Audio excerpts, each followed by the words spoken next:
welcome to my channel, Kubit Cooking Vlogs. Ngayon po, magluluto po tayo ngayon ng 3-way adobo. Ito po yung mga ingredients natin. Gagamit po tayo ng baboy,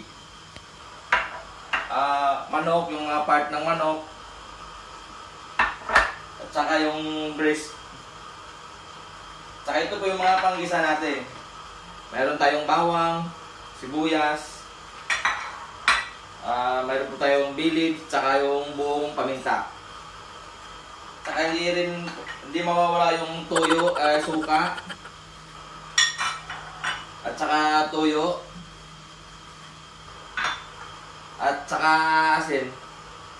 Hello guys, kung bago po kayo sa aking channel, huwag niyo pong kalimutan mag-like, mag-subscribe, at lalo na po huwag niyo kalimutan pindutin yung bell para update po kayo sa susunod kong mga video, aking mga lulutuin. Tara guys,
product natin na 3-way kain adobo.